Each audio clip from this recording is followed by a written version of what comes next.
for you, but we are starting with that travel ban and the backlash against the Trump administration for that executive order, not only suspending refugees from Syria, but immigrants from 7 countries. Critics are calling this a Muslim ban. Let's bring in Nolan Finley of the Detroit News, Stephen Henderson of the Detroit Free Press. Guys, it's great to see you. Out of everything that has happened this week, let me ask you with the travel ban, and Nolan, I'm going to start with you. Sure. Were you surprised that Trump did the executive order, or were you surprised at the way it was executed? Both. I mean, I guess the latter, I was surprised. The former, you can't be surprised at anything. And, you know, he was going to do it, too. Yeah, well, and I think that's where he's at. He says, like, you know, he's at this point where I've got to deliver on every campaign promise I made, and I've got to do it in 2 weeks' time. So, you know, it's a week out from my inauguration, so I'll do this. I mean, it was just terribly vetted, terribly executed. You do it before you get your cabinet in place, before you get the people in place who should be carrying this out and advising you on it. You do it while you still don't have an attorney general. And so you lead to that fiasco last week. And you know, there were so many different ways this could have been handled, but there was no sense of urgency. There was no reason to do it on a Friday night or a Saturday morning while you're still in this whole process of trying to assemble your cabinet and your team. You've got hearings. Inexperience, bad advice. What would you say it is, Stephen? Oh, it's all of those things and some other things, too. I mean, this was the Donald Trump we saw during the campaign, the scary Donald Trump who wants to make Islam the center of the debate about American security, and it just is not. I mean, the truth is that the 7 countries that he put on this list, we've never had a terrorist attack here perpetrated by those people.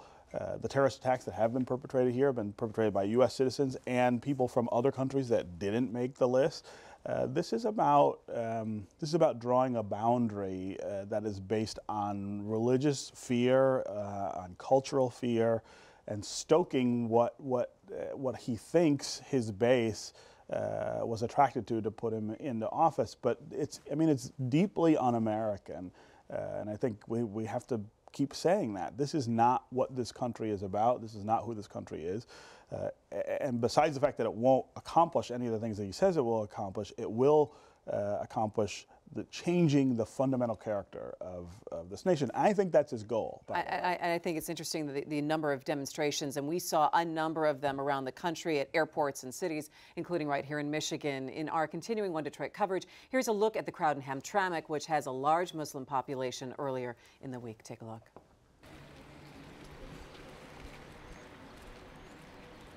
Hello, everyone. I would like to welcome you to Hamtramck. Thank you all for coming.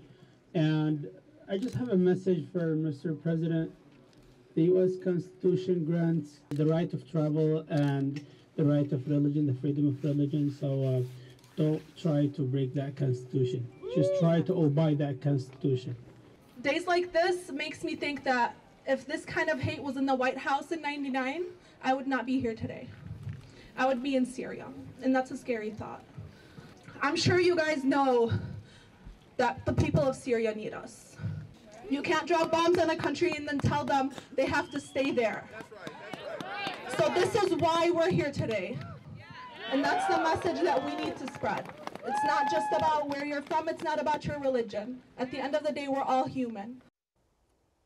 And there are many families who are frightened of what may happen next. There are people overseas with green cards trying to come back to the U.S. Here's one family's story. Bakir Mohil el-Deen was born in Canada, but now he's a Detroiter with a green card and will soon graduate from Eastern Michigan. His mother lives here too and is just weeks away from being sworn in as an American citizen. But she went to visit relatives in Iraq and she is having trouble getting back into the U.S.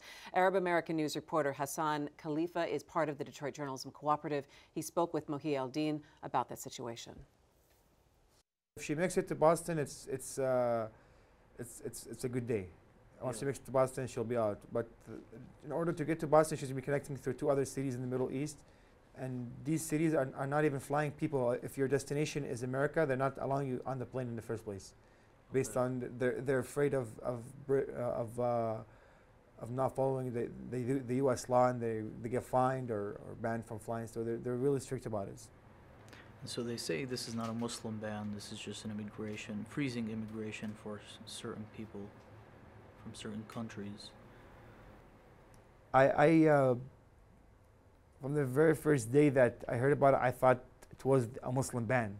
A few days later, I found people saying, no, it's not the Muslim ban, it's just immigration reform, whatever. But it is what it is. I mean, you're gonna call a spade, right? Like you pick certain countries that are majority Muslims, and you ban only the Muslims from those countries, or put a hold on their current visas and applications and whatever, and allow the rest to come through. So what does that say?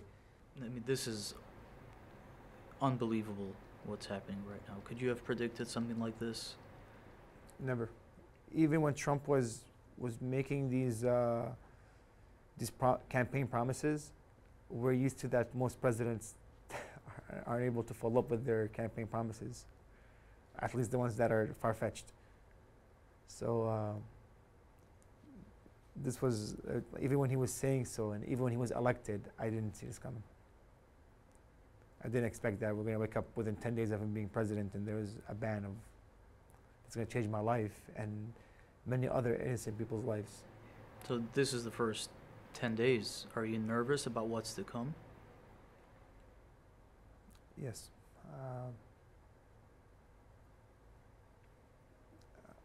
America's gonna, it's doing some soul searching right now, and it's going to be a shaky ride, right? So I do not know how much worse it can get before it's going to get better here.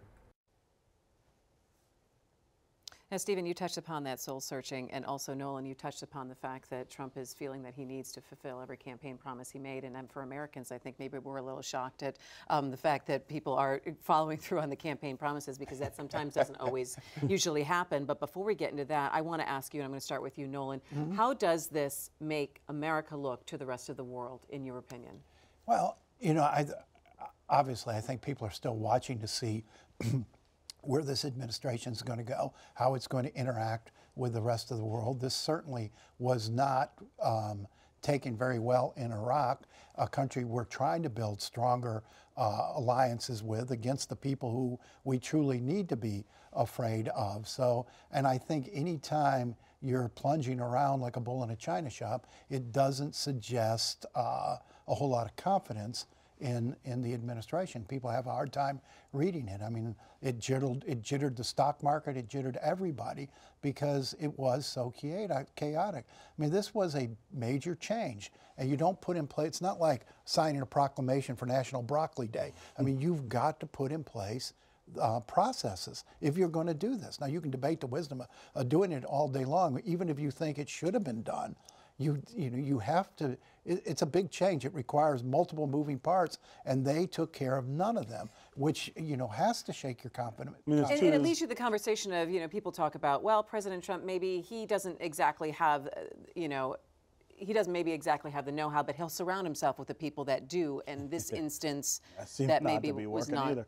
No, well, and if you talk to people in Washington about who's going to work in this administration, they'll tell you that the people who know how things work in Washington, even on the Republican side of the aisle, are not going to work for this administration.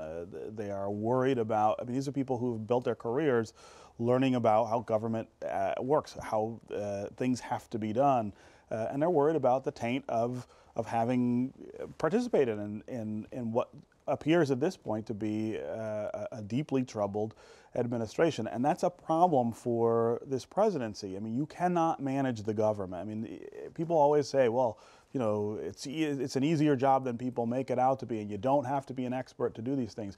The truth is, our government is a very complex machinery, and diplomacy and immigration, all these other things are maybe among the most complex. If you don't have people around you who understand how that works, you get what we've seen, which is absolute chaos. I feel like there are two sort of paths for this administration going forward. One is to get it normalized, right, which is all on the Republicans, who are going to have to dispatch their people who know how to run government to help him out.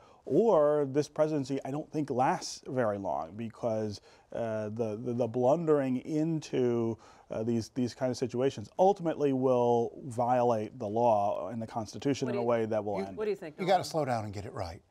Yeah, he made a lot of promises, and a lot of people expect him to keep his promises, but you don't have to do everything today. There was no emergency or crisis he was addressing here. He had time to get this right and to perhaps go at it a different way.